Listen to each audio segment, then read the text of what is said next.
मेरा नाम श्वेत मिश्रा है और मैं यूपी के भदोही का रहने वाला हूँ।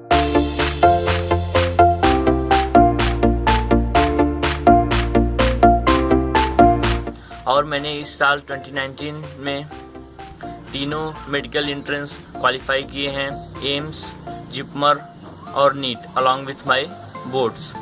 और मेरा एम्स में 173 रैंक है, जिपमर में 331 ऑल इंडिया रैंक है और मेरा नीट में 2245 ऑल इंडिया रैंक है एंड मेरा मार्क्स नीट में है 635। और इस मेरे पूरे 2 साल की जर्नी में बायोमेंटर्स का एक बहुत ही हेल्पिंग हैंड रहा है। उन्होंने मुझे प्रिपरेशन में काफ़ी हेल्प किया है। सो मैं बायोमेंटर्स फैमिली को थैंक यू कहना चाहता हूँ। पूरी 2 इयर्स की स्ट्रेटजी बताने वाला हूँ जिसकी वजह से मैं मेडिकल एंट्रेंस में सिलेक्ट हुआ तीनों एंट्रेंसेस में और मैं अब डॉक्टर बन सकता हूँ due to Biomentors help.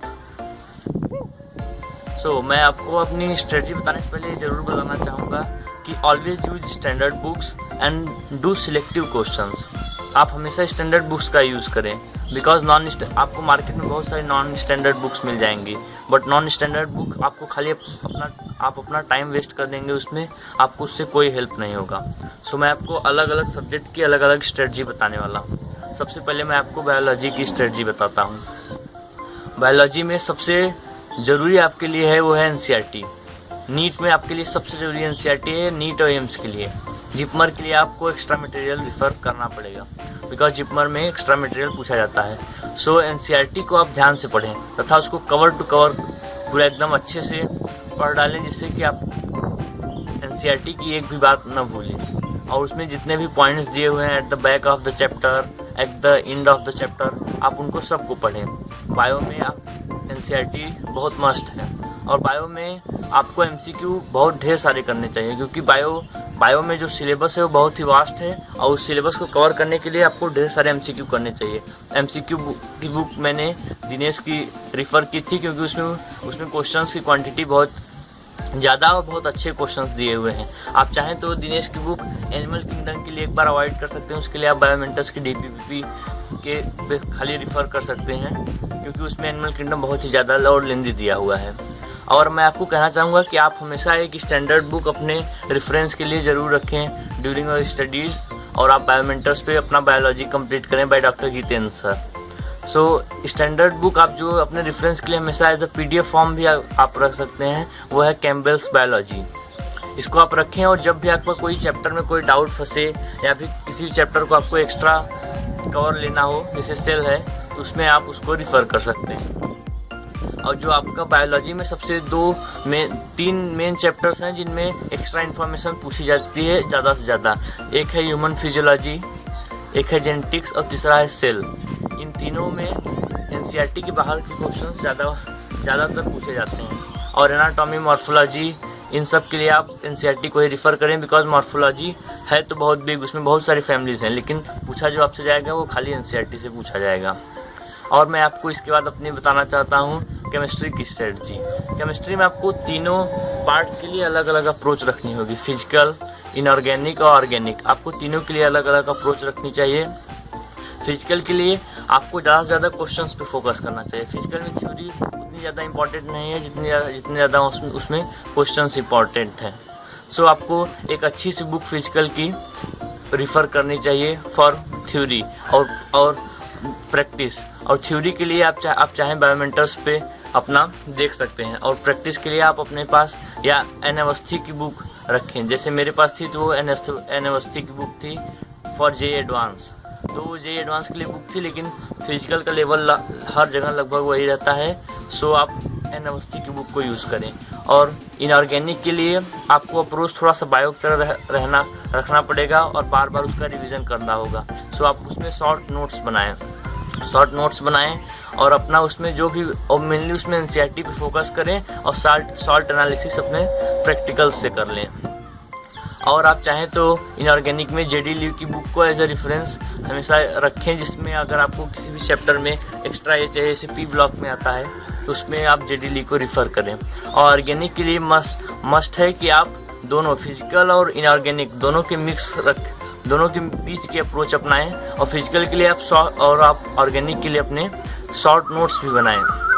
Organic chemistry में आप मोस्टली बुक्स जो हैं वो स्टैंडर्ड बुक्स का यूज़ करें। जैसे कि मेरे पास जो बुक थी फॉर रीडिंग वो थी सोलोमन फ्रेले स्नाइडर की बुक थी, जो कि इंडियन वर्जन है उसकी। और प्रैक्टिस के लिए सबसे बेस्ट बुक इस समय मार्केट में ऑर्गेनिक की है, वो है MS elementary problems in organic chemistry by MS Chauhan. So आप उस बुक पे फोकस करें। और ये आप हमेशा ध्यान रखें कि ऑर्गेनिक में आप कभी भी रिएक्शन मैकेनिज़्म को स्किप ना करें और रिएक्शन मैकेनिज़्म को स्ट्रेस करके आप पढ़ें और ये पता लगाएं कि जो रिएक्शन आपके सामने है वो हो कैसे रहा है। तभी आपको एक आइडिया आएगा रिएक्शन मैकेनिज़म्स का और तभी आप ऑर्गेनिक को ईजिली कर पाएंगे और आपको बहुत ज़्यादा ऑर्गेनिक में मेहनत करने की ज़रूरत नहीं पड़ेगी। सो आप हमेशा स्टैंडर्ड बुक जैसे कि सोलोमन फ्रेले है या पीटर स्नाइकर से उसका यूज़ करें। और जहाँ तक बात रही फिजिक्स की, जिससे बहुत सारे मेडिकल एस्पायरेंट्स डरते हैं, तो फिजिक्स अब मैं आपको बता दूँ कि सबसे ईजीएस्ट है in all of the 3 subjects. लेकिन आपके उसके लिए ज़रूरी है कि आप basic mathematics, unit and measurement और वेक्टर्स को आप बहुत अच्छे से करें। ये 3 चैप्टर आपके बेस को बहुत बढ़िया कर सकते हैं। अगर आप इन 3 चैप्टर्स को स्किप करेंगे तो आपका बेस कमज़ोर हो सकता है। सो आप इन 3 चैप्टर पे बहुत अच्छे से करें। और फिजिक्स के लिए मैंने बहुत सारी बुकें यूज़ की थी और मैंने फिजिक्स में खाली NCERT को पॉइंट्स टू पॉन्डर और उसके क्वेश्चंस लगाने के लिए यूज़ किया था, उसकी थ्योरी पे ज़्यादा ध्यान नहीं दिया था। और मैंने फिजिक्स की थ्योरी के लिए बुक यूज़ की थी, वो थी हेल्डेरेस्निक एंड क्रेन। हेल्डेरेस्निक क्रेन में आपको थ्योरी बहुत ही अच्छी मिल जाएगी और उसमें थ्योरी आपको ओलंपियाड लेवल तक की मिलेगी। आप चाहें तो ओलंपियाड भी दे सकते हैं। जैसे मैंने ओलंपियाड दिया था NSCB और मैंने उसको करेक्ट किया था और यूपी में मेरी रैंक थी 5th, ऑल इंडिया रैंक थी 80 और मैंने INBO भी उसके बाद दिया था NSCB क्रैक करके। सो आप जब भी दें अपने अच्छे स्टैंडर्ड बुक्स का इन्हीं का यूज़ कर लें। जैसे हेल्डेरेस्निक क्रेन हो गया और प्रैक्टिस के लिए आप DC पांडे ले लें। DC पांडे की बुक प्रैक्टिस के लिए आप अच्छे हैं और DC पांडे में नीट वाली बुक लें, बिकॉज जेई वाली बुक बहुत ज़्यादा बल्कि है, उसका कोई बहुत ज़्यादा यूज़ नहीं है। तो आप DC पांडे की नीट वाली बुक लें और थ्योरी के लिए हेल्डेरेस्निक और क्रेन का यूज़ करें। उसके बाद आप NCERT क्वेश्चन लगाएं और हमेशा याद रखें कि आप NCERT एग्जाम्पलर ज़रूर फिजिक्स की लगाएं। भले से एक बार आप केमिस्ट्री के NCERT एग्जाम्पलर स्किप कर सकते हैं, लेकिन बायो फिजिक्स की NCERT एग्जाम्पलर आप हमेशा यूज़ करें और उस पर ज़्यादा स्ट्रेस करें। और फिजिक्स में ज़्यादा से ज़्यादा आप न्यूमेरिकल लगाएं। जहाँ से भी आपको न्यूमेरिकल मिले वहाँ पर से आप न्यूमेरिकल लगाएं। दिस इज़ द रूम जिसमें मैंने अपने 2 इयर्स का most of the time spend किया है और मैंने अपने पीछे अपने बायो के और इनऑर्गेनिक के ऐसे चीज़ें चिपका रखी हैं जिनको मैं बार बार भूल जाता था, मैं जिसमें बार बार गलती करता था। सो मैंने उनको पीछे स्टिक कर लिया था जिससे मैं हमेशा उनको याद रख सकूं। तथा ये स्ट्रेटजी मुझे कितेंद्र सर ने बताई थी कि अगर जो चीज़ आपको याद नहीं हो रही है उसको आप अपने सामने हमेशा रखें और बार बार देखें। अगर आप किसी चीज़ को बार बार देखेंगे तो आपको ज़रूर याद हो जाएगी। तथा आप ऐसे ही अगर अपनी चीज़ों को किसी भी चैप्टर को बार बार रिवाइज करेंगे, बायो को आप बार बार करेंगे तो आपको ज़रूर आ जाएगी अच्छे से। और फिजिक्स में अगर आप किसी भी टॉपिक पे बार बार न्यूमेरिकल करेंगे तो आपको टॉपिक ज़रूर मास्टर हो जाएगा और आप उससे कोई भी न्यूमेरिकल आ जाए आपके एग्ज़ाम्स में आप उसको नहीं छोड़ कर आएंगे। सो मैं बायोमेंटस फैमिली को थैंक यू कहना चाहता हूँ।